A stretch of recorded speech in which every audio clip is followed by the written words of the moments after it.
We're recording. All right, so lightning demo for product photography. If I'm using a smartphone and my smartphone has a zoom lens, that would be the one I would use for this. Shooting wide angle for lenses, you're going to have to get really close to your product to actually get close enough, and it actually kind of distorts it because of the wide angle. So if you can shoot with the zoom lens, like the 55 on the iPhone, the zoom one, keep it at the 2 times for all your product photos. It also lets you get closer, without like blocking your light with your smartphone. So that's how I'd kind of approach it for shooting that. If I was using a real camera, like so, this is a specific macro lens, but you could use any lens. I would use one that has, 50 millimeters or more zoom. Ideal for products would be actually around like 80 to 100 millimeters, because then you can zoom in and not be super close to the product. What I would recommend is using manual focus. So we got the AF and MF on the side of the camera. Every lens should have that. So MF is for manual focus. Just move the dial to manual focus. So realistically, the photo is the last thing you do. So product photography is all about making a good setup, got a nice background, got your product super clean and photo ready, and then figuring out your lighting. And so that's how I'd kind of approach this project. When you take the photo, that's like the last thing you do, okay? Just for settings on a camera, what I would recommend if I was shooting is put it in that TV mode.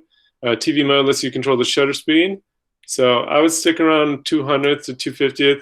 You probably want it a little slower just because you're probably working with small lights indoors, and so they're not super bright. So I would recommend around 200th. If you go slower than 200th of a second, you're going to get camera shake in your photos, and you'll see kind of motion blur from your own shaking when you're pressing the photo. So kind of keep that in mind.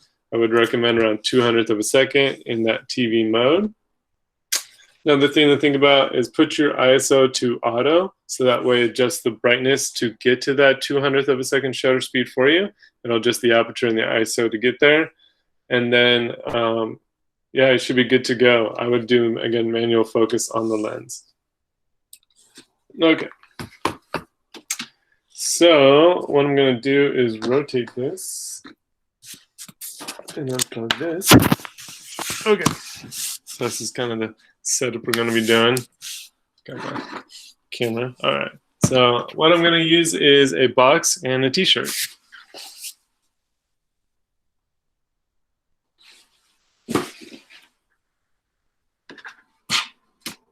All right.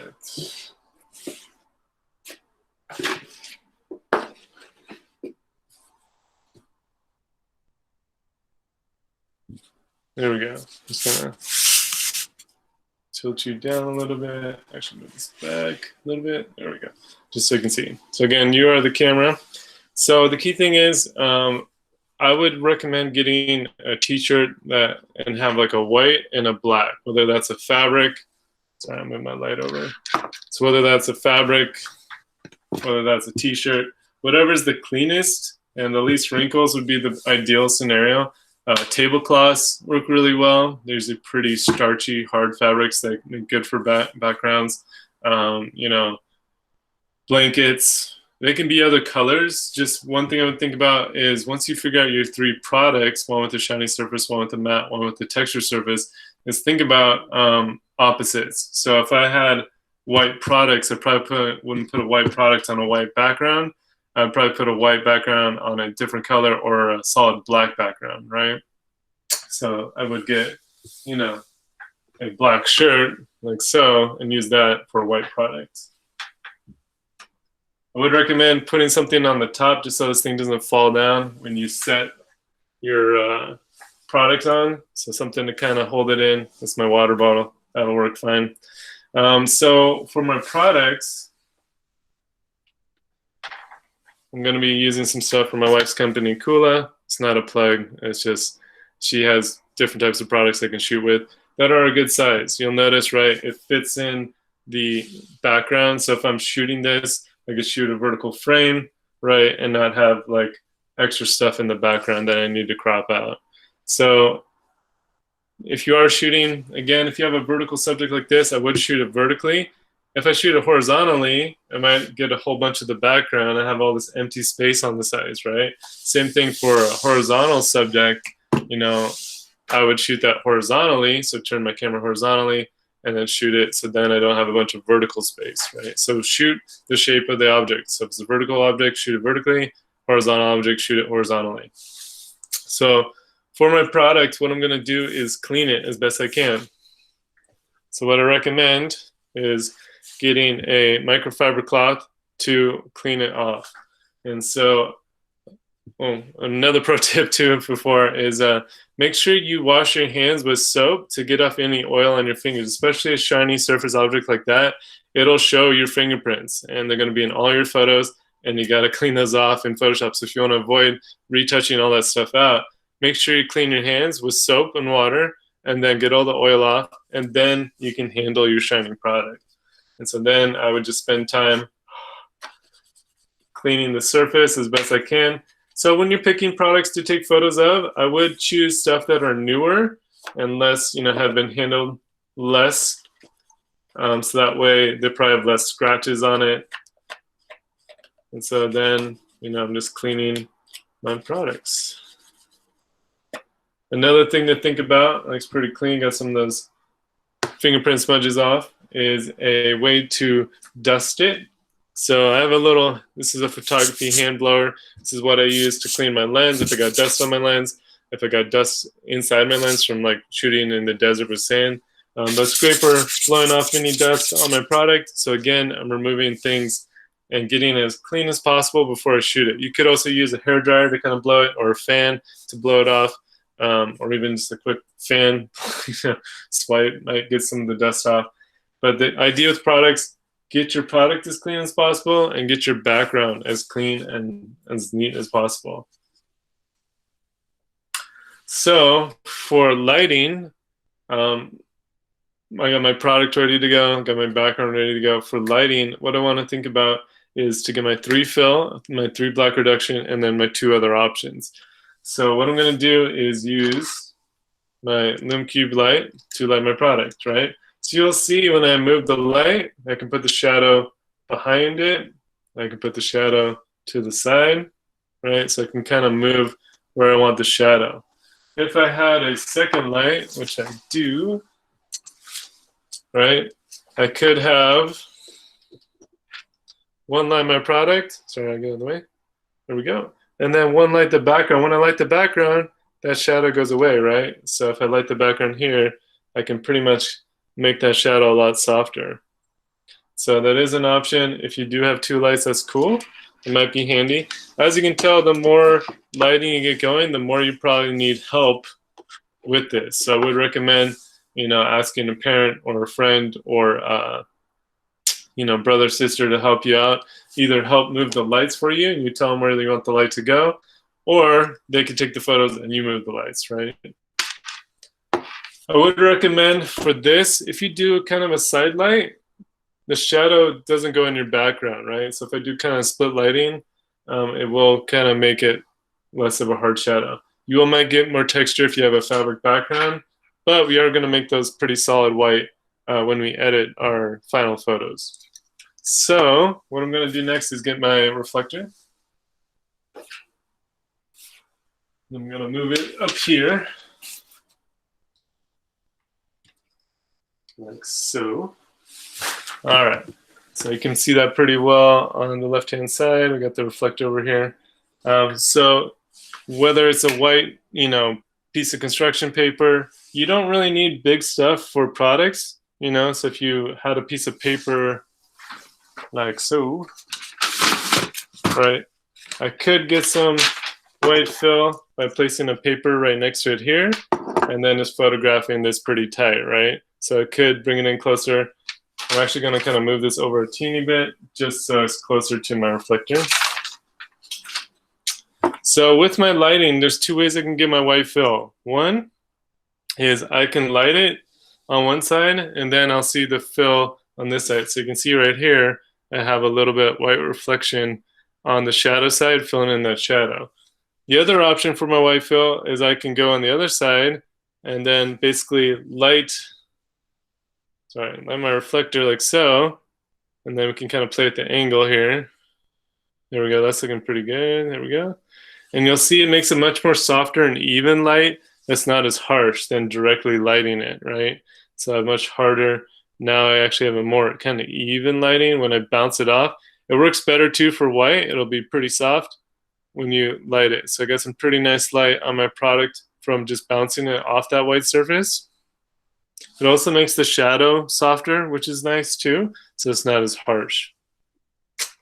So those are my white fill options.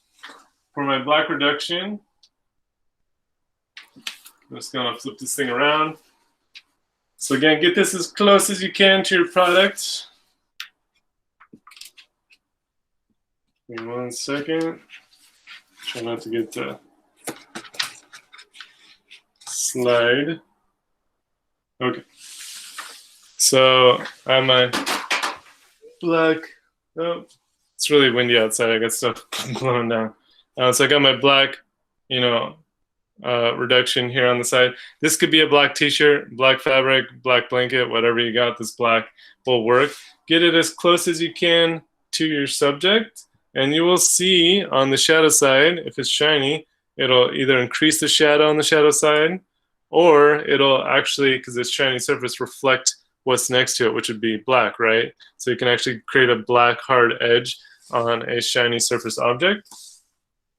So then, I would just shoot, especially your shiny surface subjects, you'll see it. If it's a matte surface, it will be not as intense. So I will show you that with a matte, just so you can see. So this one, I have a matte box here. So you can see if I kind of turn it, it's going to, right, basically make this darker. So I'm just going to kind of set my light.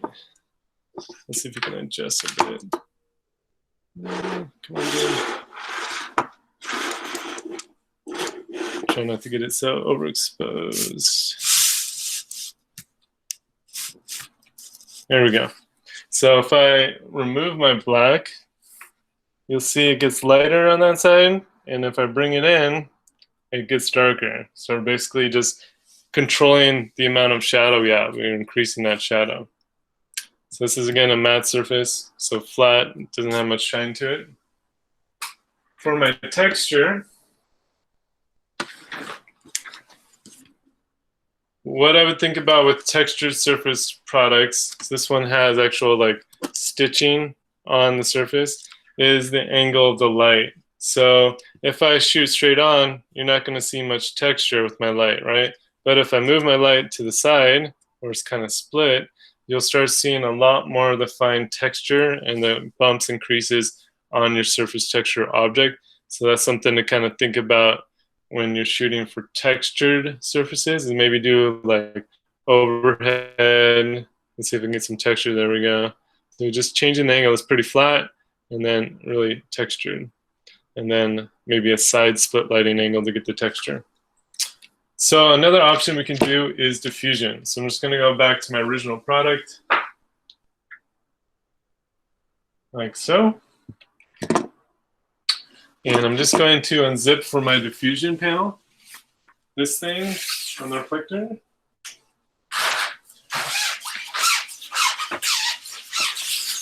So this could be an alternate for my alternate lighting. So I'm just going to move this about here. And then I might move this back a little bit. Okay. So this is my diffusion.